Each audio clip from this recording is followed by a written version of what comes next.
para a política. Hoje de manhã eu estive, junto com outros colegas jornalistas, alguns poucos colegas que foram convidados para uma mini reunião com o presidente Augusto Melo, que inicialmente estava marcada para o Parque São Jorge, mas acabou remarcada para o CT Joaquim Grava, depois que a notícia dessa reunião vazou, e aí um monte de gente falou que era uma reunião secreta, que não deveria acontecer. O presidente do Conselho Deliberativo do Corinthians, Romeu Tuma Júnior, disse que conselheiros também precisariam estar presentes, e aí, para evitar um tumulto, o Augusto Melo ele remarcou a reunião, mesmo dia, mesmo horário, mas para outro local, CT Joaquim Grava, não Parque São Jorge. Estavam lá os auditores Josué Lopes e Rafael Bononi e o gerente financeiro do Corinthians, Luiz Carlos, o popular Sidorf. Lembrando que o Pedro Silveira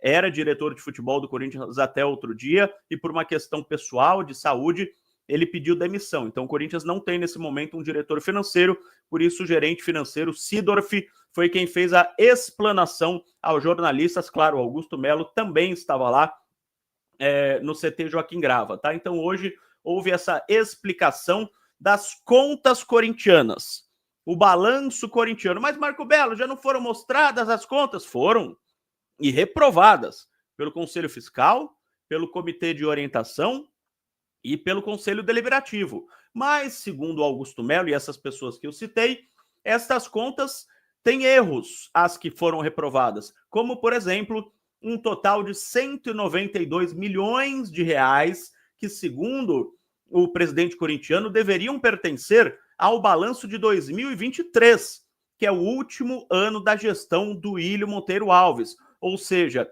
192 milhões de reais de prejuízo da gestão Augusto Melo, segundo o presidente, não são deles, são do presidente anterior. Então, e outros erros que hoje foram mostrados, possíveis erros, né, que segundo as pessoas da gestão Augusto Melo aconteceram, foram mostrados hoje à imprensa, uma explanação de mais de 2 horas, de vários slides com números, receitas, balancetes, prejuízos e tal, algo mais tecnicista, digamos assim.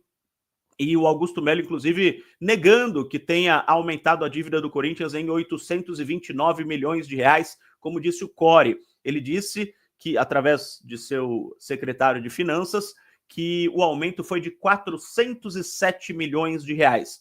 E ainda tira esses 192 milhões, diminui ainda mais, sendo que 300 milhões, mais ou menos, são só de impostos que o Corinthians tem que pagar todo ano, tá?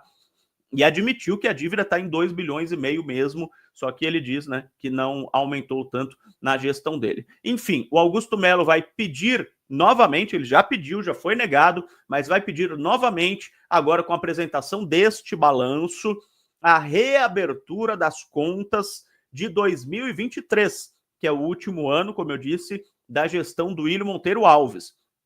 Se o Conselho Fiscal do Corinthians, em posse desse material que foi mostrado hoje aos jornalistas, resolver pedir a reabertura das contas de 2023, as contas do último ano do presidente do Ílio Monteiro Alves, que foram aprovadas, podem ser reprovadas. E aí pode haver sanções para o ex-presidente corintiano, como inegibilidade e uma série de outras coisas.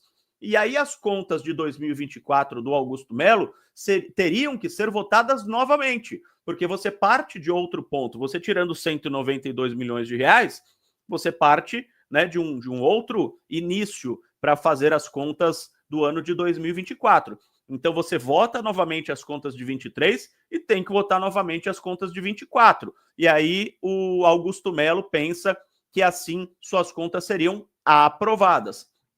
Isso que o Corinthians, isso que o presidente, aliás, do Corinthians está querendo. E por que tudo isso? Porque as contas reprovadas são um motivo para impeachment